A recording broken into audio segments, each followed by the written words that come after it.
Hi friends, మనం Nifty చార్ట్ని watch చేస్తున్నాం. So Nifty చార్ట్లో మనకు మ్యాథమెటికల్ క్యాలిక్యులేషన్ ద్వారా క్రియేట్ అయిన లెవెల్స్ అయితే చూస్తున్నాం కదా.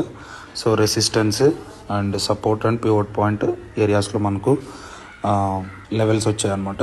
Okay, so some mathematical calculation మన కాన్సెప్ట్ని యూజ్ చేసుకొని అండ్ నో ట్రేడింగ్ జోన్ కూడా మనకి పివోట్ పాయింట్కి నో ట్రేడింగ్ జోన్కి ఓకే, సో వెరీ నియర్ ఉన్నాయన్నమాట లెవెల్స్.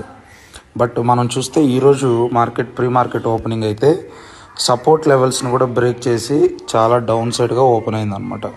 ఓకేనా, సో ఇలాంటప్పుడు మనం ఎలాగ ట్రేడ్స్ ప్లాన్ చేసుకోవాలి, మార్కెట్ ఓపెన్ అవనిచ్చిన తర్వాత ఇంత గ్యాప్ డౌన్లో మనము ప్రాపర్గా ట్రేడ్స్ని ప్లాన్ చేసుకోవాలన్నమాట.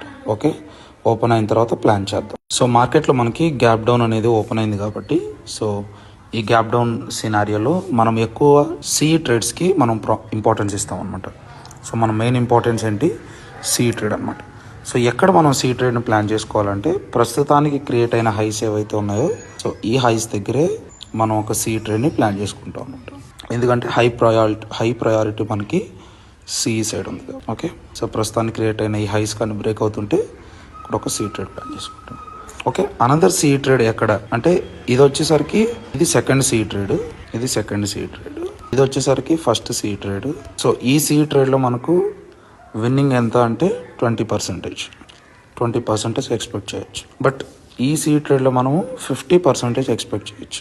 ఓకే, 50% ఈ సి ట్రేడ్. ఓకేనా, సో బట్ పీ ట్రేడ్ ఎక్కడ ప్లాన్ చేసుకోవాలంటే ఈ రోజు లోస్ కానీ బ్రేక్ అవుతుంటే ఇక్కడ మనము పీ ట్రేడ్కి వెళ్తాం. ఇప్పటికే సి ట్రేడ్ ఆపర్చునిటీ ఇస్తుంది, బట్ మన హై ప్రయారిటీ సికే ఇస్తాం అనమాట. ఓకేనా, ఇది వచ్చి సి ట్రేడ్. ఇక్కడి నుంచి ఈ లెవెల్స్ దాకా కూడా మార్కెట్ వచ్చింది అంటే దెన్ గుడ్ మూమెంట్ ఉంటుంది అన్న. చూడాల్సిన స్ట్రైక్స్ ఏవి, 23,150 కాల్ ఏదైతే ఉందో అది 140s బ్రేక్ అవుతుంటే మనం ఎంట్రీస్ ప్లాన్ చేసుకోవాలి. అండ్ ఒకవేళ పుట్ సైడ్ అయితే 23,150 ఇది కూడా 140s బ్రేక్ అవుతుంటే ట్రేడ్స్ ప్లాన్ చేసుకోవచ్చు. ఓకే, ఇది మన ప్లాన్ ఆఫ్ యాక్షన్. చూద్దాం మార్కెట్ మనకి ఎలాంటి ఆపర్చునిటీ ఇస్తుందో according to the trades plan చేద్దాం. ఫ్రెండ్స్, మనం చెప్పుకున్నట్లుగా ఈ ఫస్ట్ సి ట్రేడ్ 20% ట్రేడ్ అయితే మనకు ఆపర్చునిటీ ఇచ్చింది. ఓకే, సో ఇలాగైతే మార్కెట్లో మూమెంట్ ఉంది. సో ఇంత క్లియర్గా మనం మార్కెట్ని ఎక్స్ప్లెయిన్ చేసుకుంటాం అనమాట. Okay, so at the same time strike కూడా మనం చెప్పుకున్నాం కదా 23,150 కాల్ అని, అది కూడా 20% రీచ్ అయ్యింది అనమాట. 140s అనుకుంటే 170sకి రీచ్ అయ్యింది.